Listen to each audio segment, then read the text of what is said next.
Selamat sore Shalom. Selamat sore Shalom. Masih kurang semangat. Selamat sore Shalom. Selamat sore Shalom. Kita buka banyak sore ini saudara yang terkasih. Dahsyat luar biasa. Ya, kita bersyukur sore ini kita kembali berkumpul di tempat ini. Kita tahu kita ada sebagaimana kita ada semuanya karena kemurahan Tuhan, semuanya karena kebaikan Tuhan yang sungguh luar biasa dalam kehidupan kita. Baik, pada saat sore ini kita akan membaca kebenaran firman Tuhan, kita akan belajar kebenaran firman Tuhan. Mari kita sama-sama buka Alkitab kita yang terdapat dalam Daniel pasal yang pertama, ayat yang pertama sampai ayat yang ke-21. Daniel pasal yang pertama, ayat yang pertama sampai ayat yang ke-21. Ayat firman Tuhan ini adalah ayat yang sudah sangat sering dan sudah sering kita baca dan mungkin bukan hal yang baru lagi dalam kehidupan kita. Baik, yang sudah dapat katakan amin. Amin. Baik, kita akan bacakan secara bergantian. Di mana ayat yang pertama nanti dibacakan oleh kaum pria, kaum wanita membaca ayat yang genap. Namun sebelumnya saya akan membacakan perikop yang diberikan oleh Lembaga Alkitab Indonesia, yaitu di Istana Babel. Dia yang pertama 1, 2, 3. Pada kaum pria ayat yang ganjil, kaum yang genap oleh kaum wanita. 1, 2, 3. Pada tahun yang ketiga pemerintahan Yoyakim Raja Yehuda, datanglah Nebukadnezar Raja Babel ke Yerusalem lalu mengepung kota itu. Tuhan menyatakan Yoyakim Raja Yehuda dan sebagian dari perkakas-perkakas rumah Allah ke dalam tanahnya. Semuanya itu dibawanya ke tanah Sinea, di dalam rumah dibawanya, perkakas-perkakas itu dibawanya ke dalam perkalaan rupanya. Lalu raja bertitah kepada Aspenas, kepala istananya, untuk membawa beberapa orang Israel yang berasal dari keturunan raja dan dari kaum bangsawan. Yakni pemuda yang tidak ada sesuatu celah, yang berperawakan baik, yang memahami berbagai hikmat, berpengetahuan banyak, dan yang punya pengertian tentang ilmu, yakni orang-orang yang cakap untuk bekerja dalam istana raja, supaya mereka diajarkan tulisan dan bahasa orang asing. Dan raja menetapkan bagi mereka pelabur setiap hari dari santapan raja dan dari anggur yang biasa diminumnya.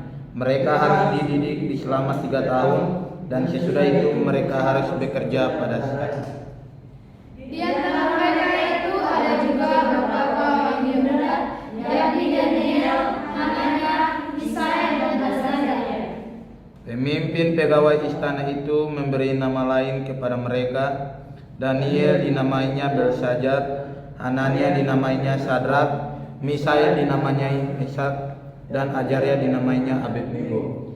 Daniel berkata untuk tidak menajiskan dirinya dengan kekasih raja dan dengan anggur yang biasa diminum raja, dimintanya kepada pemimpin pegawai istana itu supaya ia tak usah menajiskan dirinya.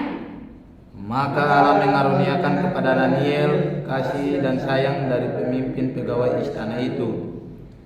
Tetapi berkatalah pemimpin pegawai istana itu kepada Daniel, "Aku tahu kalau tuanku raja yang telah menetapkan makanan dan minumanmu berpendapat bahwa kamu kelihatan kurang sehat daripada orang muda lain yang sebaya dengan kamu, sehingga karena kamu aku dianggap bersalah oleh raja." Kemudian berkatalah Daniel kepada penjenang yang telah diangkat oleh pemimpin pegawai istana untuk mengawasi Daniel, Hanania, Misael, dan Azaria. "Adakanlah percobaan dengan hamba-hambamu ini selama 10 hari, dan biarlah kami diberikan sayur untuk dimakan dan air untuk diminum." Sesudah itu bandingkanlah perawakan kami dengan perawakan orang-orang muda yang makan dari santapan raja. Kemudian perlakukanlah hamba-hambamu ini sesuai dengan pendapatmu. Didengarnya permintaan mereka itu, lalu diadakanlah percobaan dengan mereka selama 10 hari. Setelah lewat 10 hari, ternyata perawakan mereka lebih baik dan mereka kelihatan lebih gemuk daripada semua orang yang muda yang telah makan dari santapan raja.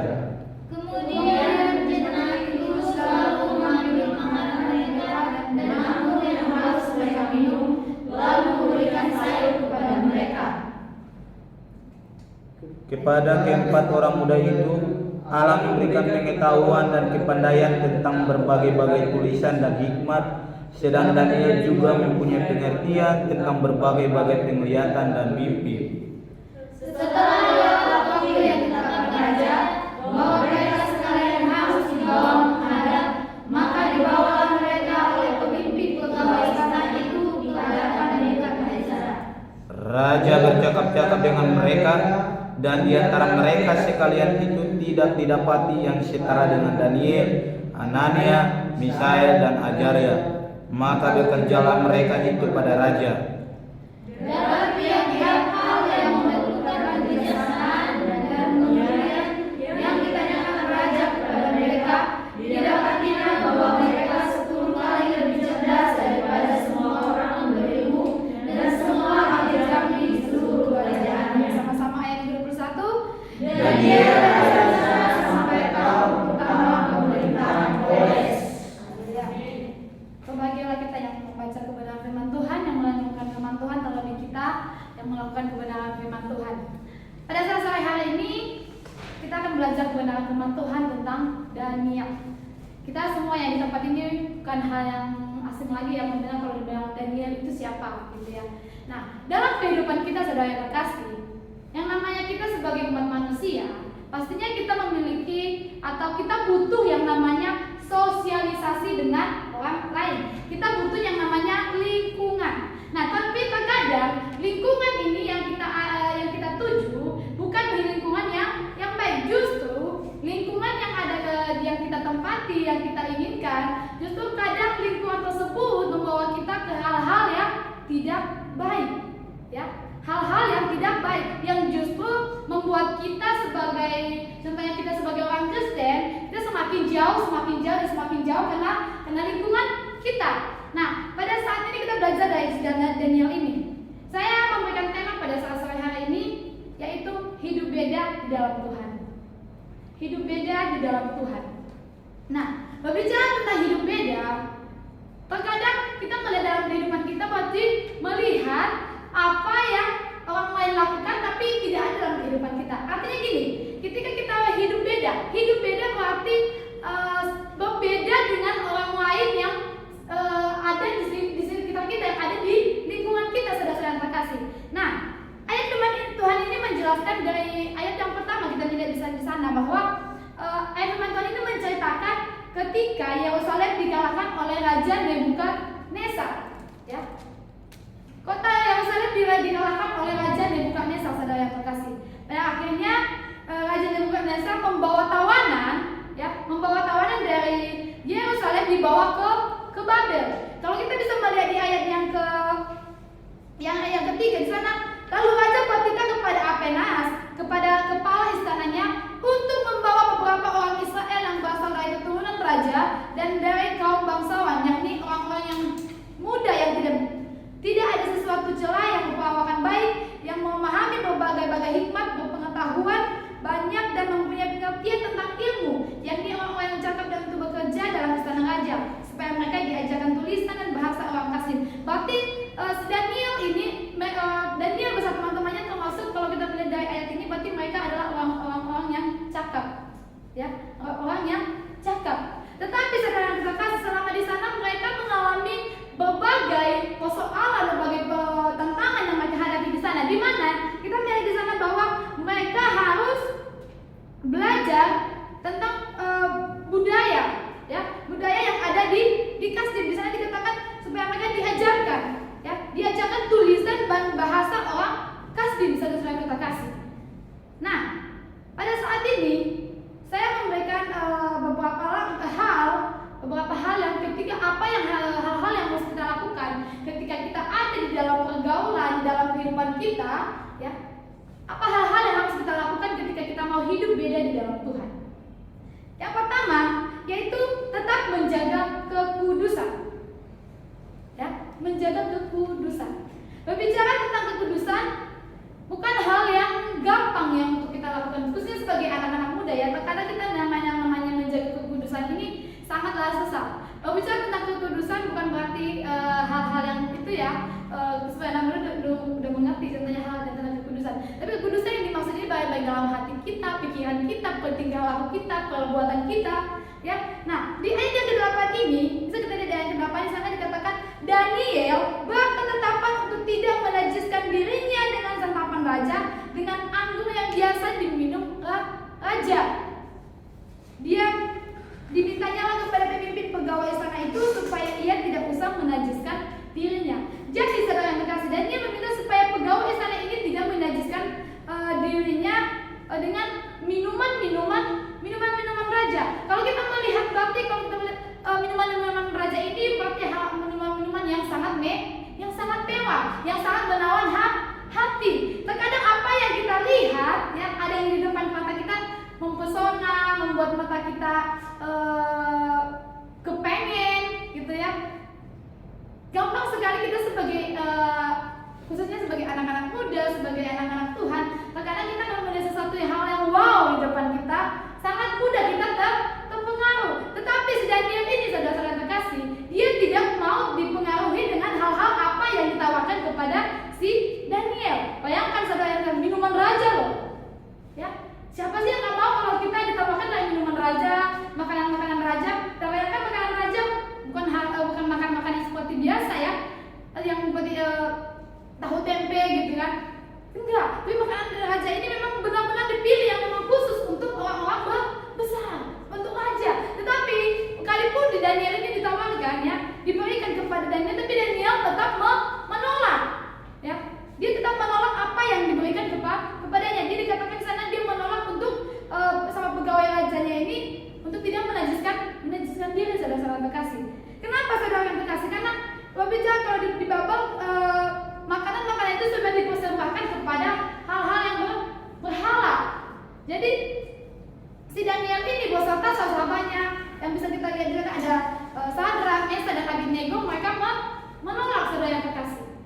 Mereka tidak mau. Justru di ayat yang selanjutnya dijelaskan di sana, ya, di ayat yang kita bisa lihat di ayat yang ke-11, kemudian berkatalah Daniel kepada penjelang yang telah diangkat oleh pemimpin pegawai istana untuk mengawasi Daniel, Hanaya, Misael, dan Azariah, adakanlah percobaan. Nah, si Daniel justru menantang si pegawai, saudara yang terkasih. Dia menantang pegawai untuk mengadakan percobaan. Berarti percobaan pembandingan, ya. Pembandingan antara mereka yang menikmati makanan dari si raja dengan dibandingkan mereka yang hanya memakan sayur dan air putih, saudara yang terkasih. Nah, selanjutnya di ayat yang ke-13 dikatakan di sana sesudah dibandingkanlah perawakan kami, sesudah itu bandingkanlah perawakan kami dengan perawakan orang muda yang makan dan santapan raja, kemudian perlakukanlah hambamu ini sesuai dengan pendapatmu. Didengarkanlah permintaan itu, lalu diadakanlah percobaan dan dengan mereka selama 10 hari. Bayangkan saudara terkasih, 10 hari hanya makan sayur dan air putih. Bagaimana kita di tempat yang sanggup hanya makan sayur dan air putih saja? Haleluya, kata saudara Arta, ya, haleluya. Tapi saudara, kalau saya pribadi mungkin saya nggak sanggup, ya, cuma kalau makan sayur sama air putih aja, ya. Mungkin saya pribadi nggak sanggup, memang kalau. Tapi si Daniel bersama sahabat-sahabatnya ini, mereka mampu. Justru di ayat yang selanjutnya dijelaskan bahwa ketika mereka dibandingkan, ada pembandingan antara pemuda-pemuda yang lain yang menikmati santapan dari raja, justru mereka lebih. Di sana dikatakan justru mereka di ayat yang ke-15, setelah lewat 10 hari ternyata perawakan mereka lebih baik dan kelihatan lebih gemuk dari pada mereka orang muda yang memakan dari santapan raja. Wow, luar biasa, saudara yang terkasih. Yang hanya menikmati sayur dan air putih saja mereka lebih gemuk daripada yang menikmati santapan dari raja. Nah, saya dalam kehidupan kita, saudara-saudara terkasih, ya, terkadang kita dalam kehidupan kita sehari-hari, ya, dalam setiap langkah kita, dalam setiap perjalanan kita, ada banyak hal yang membuat kita tidak bisa menjaga kekudusan kita di hadapan Tuhan. Tidak salah, anak-anak muda, bahkan orang-orang yang sudah percaya Tuhan, ya, yang sudah disebut sebagai orang Kristen, banyak sekali yang jatuh hanya karena tidak mampu menjaga kekudusannya di hadapan Tuhan. Mampu masih bisa dipengaruhi dengan hal apa yang mereka lihat, ya. kedagingan mereka masih lebih dominan, ya. Kedagingan mereka masih lebih dominan daripada apa yang Tuhan mau dalam kehidupan mereka. Jadi saudara yang terkasih, Tuhan mau ketika kita mau hidup beda yang dimaksud dalam sini maksudnya hidup beda yang sesuai dengan apa yang Tuhan mau, sesuai dengan apa yang firman Tuhan katakan, saudara yang terkasih. Ya, hidup beda artinya gini, ketika orang lain cara hidupnya tidak sesuai dengan kebenaran firman Tuhan, berarti kita sebagai anak-anak Tuhan harus beda dong. Ya, jangan kita juga sama dengan mereka. Ya, jangan sampai ketika mereka hidup dalam hal-hal yang duniawi bisa dimasukkan sebagai pesta pora, ya, hidup dalam mungkin dari seks. Tapi kita sebagai anak-anak Tuhan kita harus beda. Itu yang membedakan kita sebagai anak-anak Tuhan dengan anak-anak yang masih atau orang yang masih hidup di dalam duniawi. Cara kita hidup ini, ya, kita tidak mau lagi tergolong dalam orang-orang yang masih hidup di dalam hal-hal duniawi. Itu artinya saudara yang terkasih, itu yang membuat kita menjadi hidup beda sesuai dengan apa yang Tuhan mau, bukan sesuai dengan apa yang kita mau.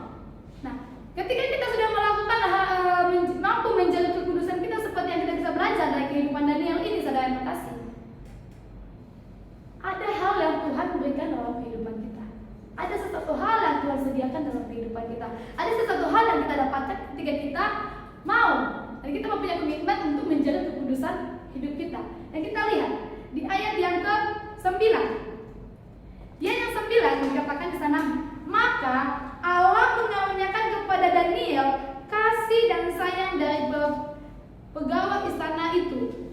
Nah, saudara yang terkasih, ketika si Daniel ini tetap menjaga kekudusannya di hadapan Tuhan, dia tidak mau menjadikan dirinya. Allah mengaruniakan kepada Daniel kasih dan sayang dari pemimpin pegawai istana itu. Artinya dia menjadi orang yang dikasihi oleh pegawai istana. Dan bikin dalam kehidupan kita, saudara terkasih, ketika kita benar-benar hidup sesuai dengan apa yang Tuhan mau, Tuhan tidak akan membiarkan kita, ya. Tuhan pasti memberikan kita, Tuhan pasti memampukan kita menjadi kesayangan bagi orang lain. Bukan berarti kesayangan yang dimaksud di sini, berarti karena kita mau cari perhatian, ya. Tapi benar-benar dari sikap kita, cara hidup kita, ya, Tuhan memberikan kita sesuatu hal yang mungkin kita tidak pernah tahu, yang tidak pernah kita bayangkan sebelumnya. Seperti Daniel ini, saudara terkasih. Dan sebelumnya kan dia nggak tahu akan apa yang dialaminya. Tapi ketika dia benar-benar menjaga kekudusan hidupnya, ya, dia menjadi kesayangan, ya, kesayangan dari pegawai istana. Nah, yang kedua, apa yang kita dapatkan ketika kita mampu menjaga kekudusan hidup kita di hadapan Tuhan? Apa yang kita dapatkan ketika kita mampu hidup sesuai dengan apa yang Tuhan mau? Yang kedua, Tuhan tidak akan membiarkan kita dipermalukan. Bisa kita lihat di ayat yang mulai dari ayat yang ke-15, ya, yang ke-15 sampai ayat yang ke-20 di sana menjelaskan bagaimana penyertaan Tuhan dalam kehidupan Daniel bersama tiga sahabat-sahabatnya. Ya.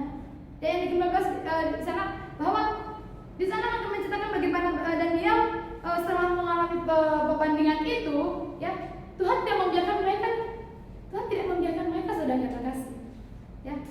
Justru Tuhan memperlihatkan bagaimana Tuhan itu bekerja dalam kehidupan mereka, saudara terkasih. Demikian dalam kehidupan kita, ya. Demikian dalam kehidupan kita sebagai anak-anak Tuhan. Tuhan tidak mau kita dipermalukan ketika kita benar-benar hidup di dalam Tuhan, ketika kita benar-benar hidup dalam kekudusan.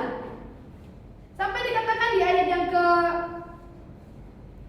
ke-17, salah siapa membacakannya?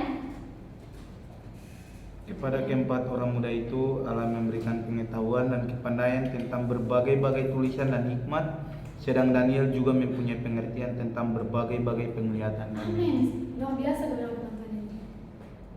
Kepada keempat muda itu Allah mengaruniakan berbagai-bagai hikmat. Sungguh luar biasa, saudara terkasih. Mereka ini bahkan saya bisa mengambil dari berbagai, oh, luar biasa juga Tuhan itu, luar biasa banget Tuhan itu. Ketika kita benar-benar hidup dalam Tuhan, bisa kita renungkan, ya, kita renungkan dalam kehidupan kita, benar-benar kehidupan dalam Tuhan. Apa sih terlalu sulit untuk mungkin bagi kita, ya, tapi bagi Tuhan tidak ada yang mustahil, saudara terkasih. Mungkin kita berpikir bahwa, aduh Tuhan, saya tidak mampu dengan hal-hal yang beginian. Tapi Tuhan tahu apa yang sudah Tuhan